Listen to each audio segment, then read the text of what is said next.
오늘도 하루를 시작하면서 벌써 이제 11월 마지막 날이잖아요. 그래서 한 달을 또 이렇게 쭉 돌아봤습니다. 물론 뭐다 그러실 거예요. 내가 가지고 있는 그 기대치가 있지 않습니까? 오늘은 뭐 이 정도의 삶, 또 오늘은 또 이만큼의 어떤 성취, 이런 것들을 우리가 생각을 하고 또 기대를 하고 살아가지만 막상 거기까지 성취되고 기대한 만큼 다 되지는 않습니다. 그럼에도 불구하고 그 모자라는 부분들, 또 우리가 만족하지 못했던 그를 남겨주신 하나님의 뜻을 우리가 또 깨달으며 살아가야 될 것 같아요. 우리가 하고 싶은 대로 다 됐다면, 네, 우리가 원하는 대로 다 됐다면 불행해졌을지도 모릅니다. 물론 뭐 경제적으로 뭐 이랬다라는 것이 아니라 하나님을 떠난 삶이 됐을 수도 있지 않았을까라는 생각을 해봅니다. 그래서 때로 하나님께서는요, 조금 모자라게 하시는 것 같아요. 나를 이만큼 더 의지하라고, 하나님께서 이만큼 나를 더 붙잡으라고 그만큼을 남겨두신 것 같아요. 그러니까 여러분들의 그만큼의 부족함이 있다면 하나님께서 나를 놓지 않으시려고 하시는구나 라는 그런 마음을 가지고 살아가실 수 있다면, 우리가 더 큰 꿈을 가지고 더 큰 소망을 가지고 하나님의 놀라운 은혜와 역사하심을 체험하는 그런 삶이 되어질 줄로 믿습니다. 제가 머리가 자꾸 하얘지고 있잖아요. 그래서 어느 순간 저 무덤덤해졌거든요. 네, 그냥 원래 이런가 보다 하면서 살아요. 근데 문득 예전의 사진들이 이렇게 핸드폰 그 SNS에 올라올 때가 있어요. 네, 뭐 6년 전, 7년 전, 뭐 10년 전, 이 사진들이 가끔 올라올 때가 있는데 제가 이렇게 젊었구나 생각이 들 때가 있더라고요. 2019년에 당진에 있을 때 당지방 목사님들과 함께 땅끝까지 우리 한번 가보자 그래서 포르투갈, 스페인까지 갔었습니다. 그때 찍은 사진을 지난주에 어떤 그 당진 지방에 같이 있었던 목사님이 보내주셨어요. 사진을 보여드리면 여러분 깜짝 놀라요. 네. 우리 목사님 이렇게 젊었었구나. 네. 근데 그 사진이 뭐냐면, 그 목사님 부부가 이렇게 사진을 찍었거든요. 부부가 사진을 찍으셨는데 우연히 제가 그 뒤에서, 좀 뒤에서 그 가운데 딱 찍힌 사진을 보내주셨어요. 근데 네, 머리도 까맣고, 네, 얼굴도 팽팽하고, 네, 2019년입니다. 네. 근데 이렇게 좀 따져보니까 좀 되긴 했더라고요. 그래서 우리가 내가 뭐 정말 원하는 대로 예뻐지고 잘생겨지고 뭐 날씬해지고 키도 커지고 뭐 그렇진 않지 않습니까? 우리는 타고났어요, 이렇게. 네. 그러니까 여러분들이 뭐 좀 나는 왜 이렇게 생겼을까 해도 이제 소용없어요. 네. 성형외과 가서 아주 뛰어난 신의 손을 가진 의사 선생님의 손길을 통해서 잘라내고 붙이고 하지 않는 이상 우리는 그냥 이렇게 사는 겁니다. 이렇게 살지만 우리 안에 뭐가 있어야 될까요? 감사함이 있으면 됩니다. 감사함이 있는 사람은요, 얼굴에 기쁨이 있고요, 웃음이 있을 수밖에 없어요. 네, 아직 난 왜 이럴까? 네, 우리 부모님 날 이렇게 만드셨을까? 네, 이러지 마시고요, 감사하시기 바랍니다. 오늘 아침에도 제가 이제 옷을 입고 교회를 오려고 이렇게 옷을 이렇게 챙겨 입었어요. 근데 옷을 입으면서 우연히 꺼내든 모든 옷들, 넥타이들, 와츠 이렇게 보니까 벨트만 제가 샀고, 양말과 벨트만 제가 샀고 다 누군가의 손길을 통해서 주신 거더라고요. 그래서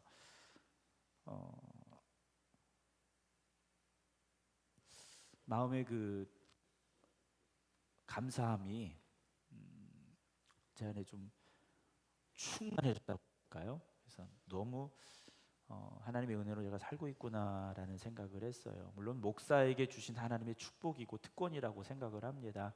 근데 또 그만큼 기도의 빚을 지고 있다라고 또 저는 생각을 합니다. 그래서 어제도 말씀드렸습니다만, 네, 더 갖다 거신 분이 없네요. 한 분 더 걸으셨나요? 네, 여러분, 별거 아니다고 생각하실 수도 있어요.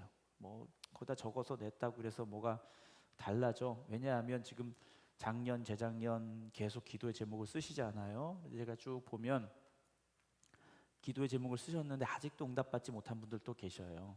응답이 있으신 분들도 있지만, 그래서 또 적는다고 뭐 달라질 게 있을까라는 마음이 드실 수도 있어요. 그러나 여러분, 기도의 제목을 적으시고 믿음으로 기도하면 반드시 응답이 있게 될 줄로 믿습니다. 그 매튜 헬리 목사님이 그랬어요. 기도하지 않고 사는 진짜 성도가 존재한다면, 자, 이게 전제예요. 기도하지 않고 사는 진짜 성도가 있다면, 잘 들어보세요. 숨 쉬지 않고 사는 사람도 존재할 수 있다 그랬어요. 여러분, 숨 쉬지 않고 사는 사람이 있습니까? 없습니까? 없죠. 그렇다면 기도하지 않는 사람은 진짜 성도가 아니라는 거예요. 기도하지 않는 사람은 진짜 성도가 아니라는 거예요. 그냥 교회에 속한, 교회에 등록한 사람일 뿐이다라는 거죠. 지난주에 항상 기도하라는 말씀에 대해서 함께 나눴습니다. 일주일 동안 여러분 그렇게 사셨습니까? 라고 묻는 제가 잘못이죠. 네, 그런 거 물어보면 안 돼요. 네. 상처받으실 수 있기 때문에 안 물어볼게요. 네. 항상 기도하셔야 돼요. 오늘은 나와 있는 말씀이에요. 성령 안에서 기도하고 라는 말씀이에요. 항상 기도해야 되는데 어떻게 기도해야 되느냐? 성령 안에서 기도하라 라는 말씀입니다. 우리가 하나님의 전신갑주를 입습니다. 지난주도 말씀드렸죠. 전신갑주를 입지만 이게 어떤 우리를 그것이 자동적으로 보호해준다 이런 건 아니에요. 맞설 수 있는 힘을 우리가 가질 수 있다는 것인데 거기에 무엇을 해야 되느냐? 기도해야 된다는 거죠. 그래서 전신갑주를 입었을지라도 기도하지 않으면 안 되는 겁니다. 항상 기도해야 되는 거예요. 기도하는데 어떻게 기도합니까? 성령 안에서 기도하라는 거죠. 여러분들은 어떻게 기도하고 계십니까? 성령 안에서 기도한다 그러면 어떤 신비한 어떤 방언, 예언, 어떤 환상을 보면서 입신하면서 이런 기도를 생각하실 수 있어요. 왜냐면 우리가 충만한 사람이 방언하면서 막 기도하는 모습만 생각하기 때문에 그럴 수 있습니다. 그러나 성령 안에서 기도한다라는 것은 훨씬 더 구체적이고 우리가 나아가야 될 기도의 모습이에요. 성령 안에서 기도한다라는 것은 먼저 무엇이냐면 성령님의 도우심을 통해서 내 자신을 비추어 볼 수 있는 시간이다라는 겁니다. 여러분, 내가 내 자신을 볼 때는요, 웬만하면 다 마음에 듭니다. 그렇죠? 마음에 들지 않으면 여러분 못 살아요. 그래도 이렇게 거울 보시면서 안 좋은 데도 있지만 그래도 여기는 좀 나, 그렇죠? 네. 내 눈은 그래도 쌍꺼풀은 좀 있어. 쌍꺼풀이 없으신 분들은 한국의 미인은 원래 쌍꺼풀이 없었어. 이러면서 만족을 하시는 거잖아요. 네.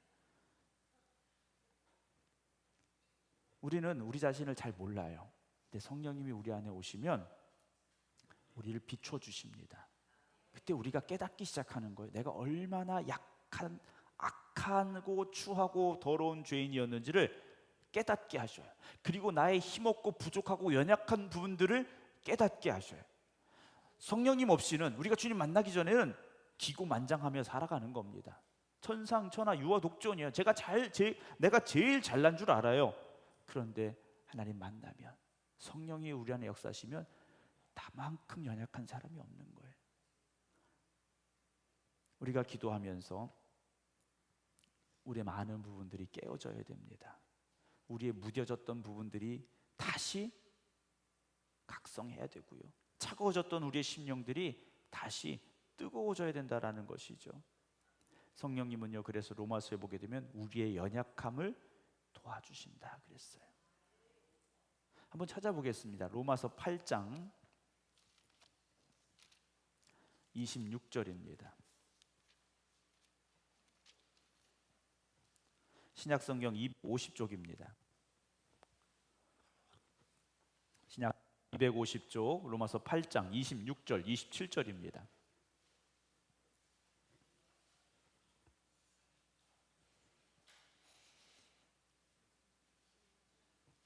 신약성경 250쪽 로마서 8장 26절 27절입니다. 우리 함께 읽겠습니다. 이와 같이 성령도 우리의 연약함을 도우시나니 우리는 마땅히 기도할 바를 알지 못하나 오직 성령이 말할 수 없는 탄식으로 우리를 위하여 친히 간구하시느니라. 마음을 살피시는 이가 성령의 생각을 아시나니 이는 성령이 하나님의 뜻대로 성도를 위하여 간구하심이라. 아멘. 성령님께서 먼저 우리의 연약함을 도와주신다 그랬어요. 아까 말씀했습니다만 성령이 우리 안에 역사하실 때 나의 그 연약함과 부족함들이 깨달아지기 시작해요. 그런데 그 연약함과 부족함을 깨달으면 어떻게 합니까? 하나님 앞에 기도할 수밖에 없어요. 그렇게 기도하기를 시작할 때 누가 우리 안에서 역사하시는 겁니까? 성령님께서 우리 안에 역사하시기 시작해요. 내가 죄인임을 깨닫고 엎드릴 때, 회개함으로 엎드릴 때 성령님께서 내 안에 역사하시기 시작하시는 거죠. 어떤 사람들은 상당히 이성적이고 논리적인 사람들이 있어요. 이 사람들은요 기도 안 합니다. 아니, 할 수가 없어요. 논리적이고 이성적인 사람들은요 기도할 수가 없습니다. 그런데 어느 순간 그것들이 깨어지기 시작할 때가 있어요.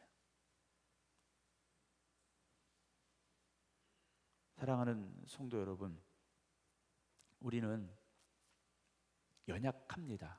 근데 그 연약함을 성령님께서 도와주시는데 그 다음에 뭐라고 되어 있냐면 우리는 마땅히 기도할 바를 알지 못하나 그랬어요. 우리가 마땅히 기도할 바를 알지 못한다. 여러분, 우리는요 하나님의 뜻을 구하고 하나님의 뜻 가운데 거해야 되는데 우리가 너무나도 내 자신에 집중하다 보니까, 세상에 집중하다 보니까 그렇게 기도하기가 쉽지 않아요. 그런 우리를 보시며 성령이 말할 수 없는 탄식으로 우리를 위하여 친히 간구하신다 그랬습니다.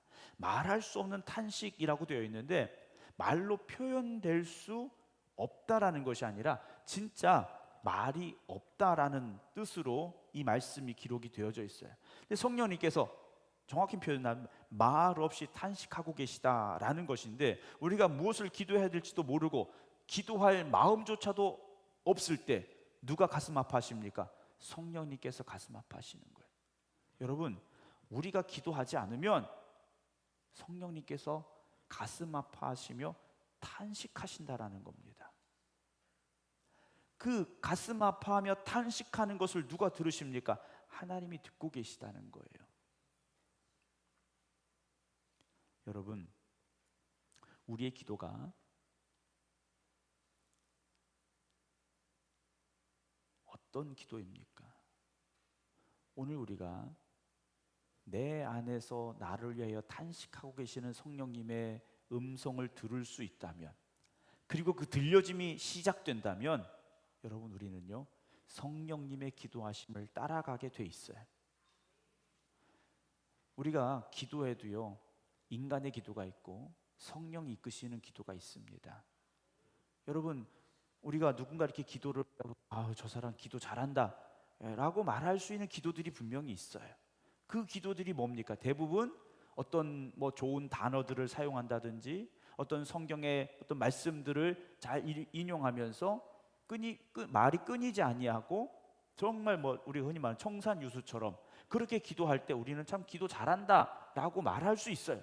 그러나 하나님이 들으시는 기도는 그런 기준이 아니라는 겁니다.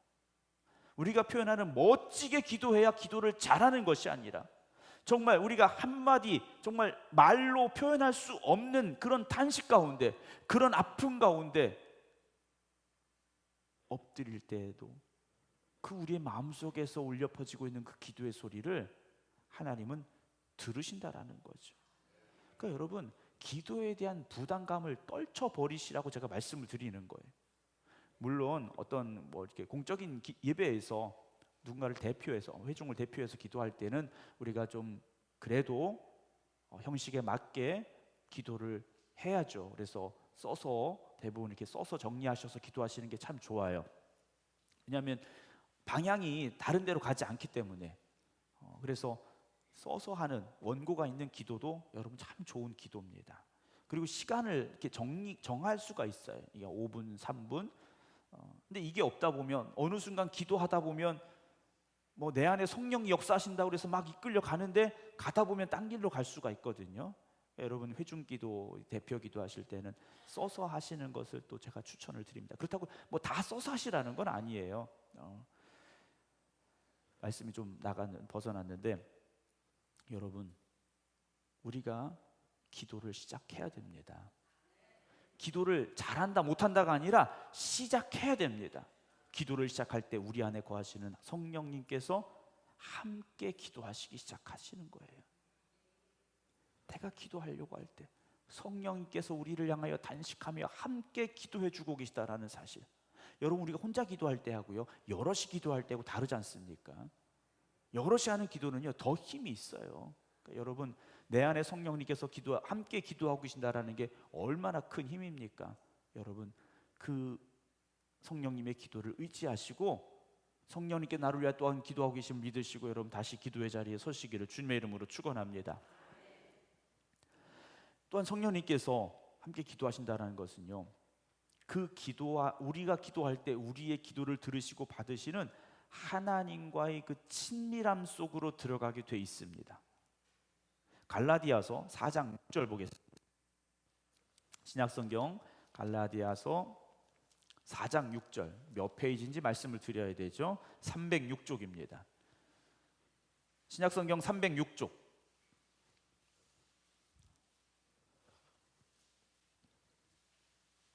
요즘은 페이지 수를 잘 말씀 안 드리면 찾기가 어려워요. 네. 신약성경 306쪽 갈라디아서 4장 6절입니다. 함께 읽겠습니다. 너희가 아들임으로 하나님이 그 아들의 영을 우리 마음 가운데 보내사 아빠 아버지라 부르게 하셨느니라. 아멘. 자, 기도할 때 우리가 하나님을 부르죠. 하나님을 부르는데 뭐라고 부르라고 하셨습니까? 아빠 아버지라고 부르게 하셨어요. 아빠는 진짜 그 아빠예요. 똑같습니다. 우리 아빠 하는 것하고 이 이스라엘 사람들이 아빠 하는 것하고 같은 아빠예요.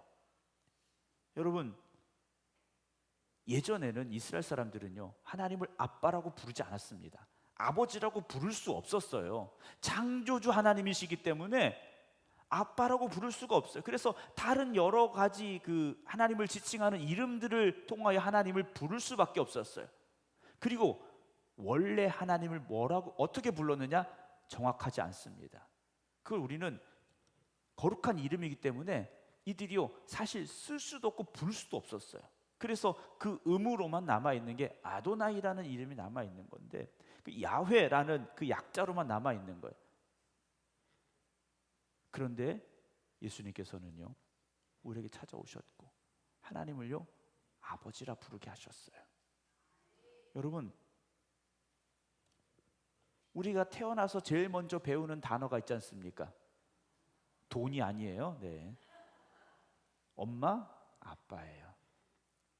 가장 가까운 관계입니다. 그렇게 하나님을 아빠라고 부르게 하셨다라는 거죠. 어머님, 아버님, 이건 좀 거리가 있잖아요. 근데 엄마, 아빠는요, 그 거리가 없지 않습니까? 성령 안에서 우리가 거듭났기에 이제는 하나님을 누구라고 부르게 됩니까? 아빠라고, 아버지라고 부르게 돼 있습니다. 그런데 성령님께서는요, 그 아버지 되신 하나님, 아빠 하나님을요, 더 깊이 알아가게 우리를 도와주셔요. 기도하는 시간을 통하여서 하나님이 어떤 분이신지를 조금씩 더 알아가게 하십니다. 그래서 기도하면 할수록 하나님을 더 깊이 알아가게 돼 있어요. 그래서 기도 열심히 하시는 분들을 보면요, 믿음이 성장할 수밖에 없습니다. 믿음이 성장한다라는 건 지식이 많아지는 게 아니에요. 하나님이 어떤 분인지를 더 깊이 깨달아 알아가는 겁니다. 그게 신앙이 성장한다라고 저는 생각을 합니다. 성경 다시 보겠습니다. 에베소서 1장 17절, 신약성경 310쪽입니다. 네, 자꾸 찾으니까 졸리지가 않죠. 네. 에베소서 1장 17절입니다. 신약성경 310쪽입니다.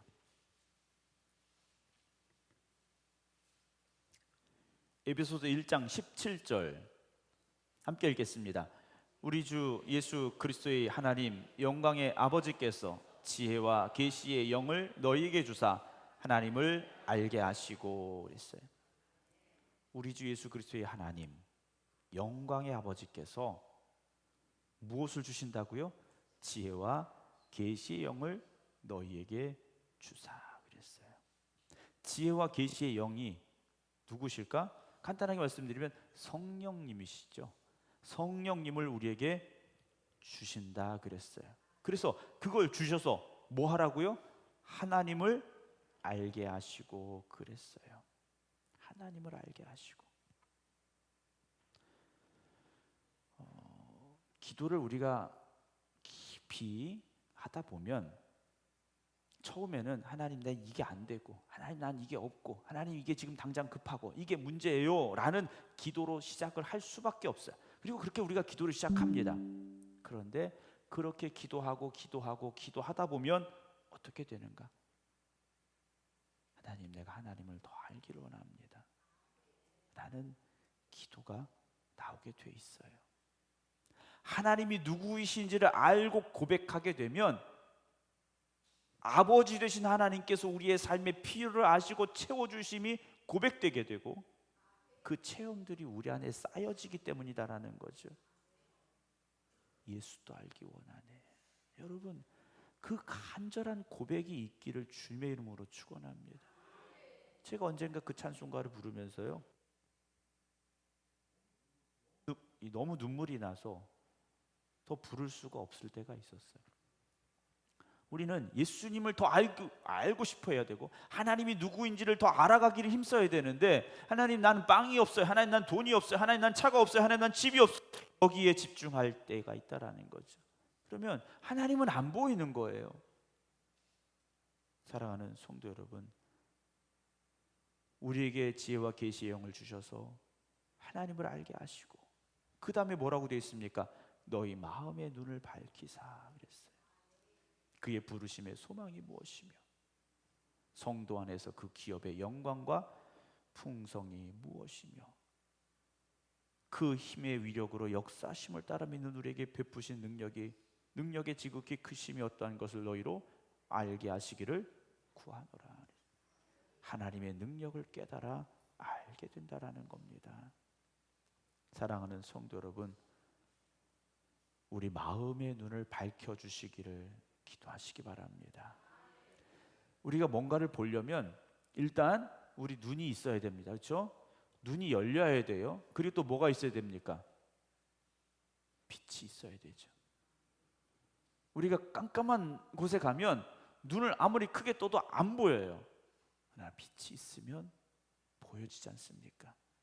여러분, 성령님께서 우리의 마음의 눈을 열어주셔야 되고 빛을 비추어 주셔야 됩니다. 어슴푸레하게 비춰지는 것이 아니라 확실하고 분명하게 보여지게 해주시옵소서, 깨달아지게 해주시옵소서. 여러분 기도하시기 바랍니다. 그러므로 인하여서 하나님의 능력을 경험할 수 있는 여러분들이 되셔야 됩니다. 신앙생활하면서 하나님이 이렇게 역사하셨고 하나님이 또한 이렇게 나를 도우셨고, 여러분 이런 신앙의 경험치들이 쌓여야 됩니다. 우리가 어떤 일의 전문가들 있지 않습니까? 뭐 1만 시간의 법칙도 있고요. 이게 뭡니까? 나의 어떤 경험치가 쌓이는 거지 않습니까? 그래서 그 부분에서 전문가가 되는 거예요. 자, 여러분 신앙생활 얼마나 하셨습니까? 1만 시간의 법칙이라고 있어요. 어떤 한 가지 일을 1만 시간을 하면 그 분야에서 최고가 될 수 있다라는 얘기예요. 여기 계신 분들 1만 시간이 아니에요. 10만 시간씩은 신앙생활 하셨을 거라는 겁니다. 그럼 우리는 다 뭐가 되는 겁니까? 전문가가 되어져야 돼요. 그런데 아직도 우리 어떻습니까? 그렇지 못하다라는 거죠. 신앙생활 5년, 10년 했으면 어떤 신앙의 전문가가 되어져야 되는데 아직도 초보 운전이면 안 된다라는 거죠. 우리 안에 성령님께서 함께 하시고 성령님이 우리와 함께 기도하시고 지혜와 계시의 영을 우리에게 보신 하나님, 하나님을 아빠 아버지로 깨달아 고백하게 하시고 우리의 눈을 열어주신 하나님, 여러분 그 새로운 역사가 여러분 가운데 일어나기를 주님의 이름으로 축원합니다. 여러분 그냥 기도가 아니지 않습니까? 그냥 기도가 아니에요. 성령 안에서 기도할 수 있는 저와 여러분들이 되어져야 됩니다. 그냥 기도하려고 여러분 몸부림치지 마시고요. 성령님 내 안에 역사하셔서 나의 기도를 도와주시옵소서. 성령님 나의 기도를 도와주시옵소서. 나와 함께 기도하여 주시옵소서. 여러분 사모하시기 바랍니다. 내가 기도하려고 하면요 지쳐요. 그래서 어떤 분들 얘기하시잖아요. 기도하려고 하는데 5분 기도하면 기도할 게 없어서 10분 기도하면 힘들어서 기도 못 하신다는 분들이 있어요. 아멘 안 하셔도 돼요. 왜 그렇습니까? 내 안에 함께 하시는 성령님의 도우심을 아직 누리지 못하고 있는 겁니다. 누리지 못하는 거예요. 내 힘으로만 하려고 하니까 한계가 있고 지치는 겁니다. 여러분 기도가 내 힘으로 할 수 있는 게 아닙니다. 성령님께 맡기고 의지하시기 바랍니다. 그래서 함께 성령님이 함께 기도해 주셔야 우리가 30분도 기도할 수 있고 1시간도 기도할 수 있는 거예요. 1시간 기도하자니까 아멘을 안 하시는데 여러분 시간 가는 줄 모르고 기도할 수 있어야 됩니다. 그런 추억들이 있으시잖아요. 그렇죠? 그냥 있다고 하세요. 예전에 그랬지 않습니까? 부흥회하고 기도회 하면요 부흥회가 보통 한 10시쯤 끝나. 옛날에는 9시, 요즘이야 일찍 9시 끝나지 않습니까? 9시 반 돼서 끝나면 늦게 끝냈다고 그래요. 이제는 한 10시 막 이렇게 끝나면 그게 끝이 아니지 않습니까? 1시간, 2시간, 3시간. 어떤 분들은 새벽 집회할 때까지 기도하셔요. 그게 사람의 힘으로 되겠습니까? 그렇지 않아요. 성령님께서 우리 안에 역사하기 시작하면 시간 가는 걸 잊어버립니다. 하나님이 어떤 분이신지를 그 기도하는 시간을 통하여 누리기 때문에 너무 기쁘고 그 시간이 감사한 거예요. 그러다 뭐 하는 겁니까? 어떤 분은 입신도 하시는 거고 환상도 보게 되는 거고요. 여러분 그런 기도가 우리 교회 안에 살아날 수 있기를 주님의 이름으로 축원합니다. 그래서 성령 안에서 기도하는 사람이 영적인 전쟁에서 싸워 이길 수 있는 겁니다. 왜냐? 성령님께서 이미 내 안에 함께하고 계시는데 어떻게 그 싸움을 질 수가 있습니까? 새벽 시간에 말씀드렸잖아요. 여리고성 전투, 아이성 전투가 있었지 않습니까? 아이성 전투의 패배가 뭡니까? 하나님과 같이 가지 않은 거예요. 물론 아간의 범죄함이 있었지 않습니까? 그 범죄함 때문에 하나님이 같이 가시지 않았지 않습니까? 하나님이 함께 하시는 전쟁은 이길 수밖에 없어요. 성령님이 도우시는 사람은 승리할 수밖에 없습니다. 여러분 우리가 무엇을 더 해야 되는 것이 아니라 기도해야 됩니다. 기도하기를 시작하시기 바랍니다. 올해는 이제 한 달 남았으니까 내년 1월 1일부터 기도해야지. 여러분 틀렸습니다. 그때 하시겠다고 하시는 분들은 2027년이 돼도 못하세요. 오늘부터 다시 기도의 자리에 엎드리셔서 성령님 나를 도와주시옵소서 함께 기도하는 우리 모두가 되기를 주님의 이름으로 축원합니다. 기도하겠습니다.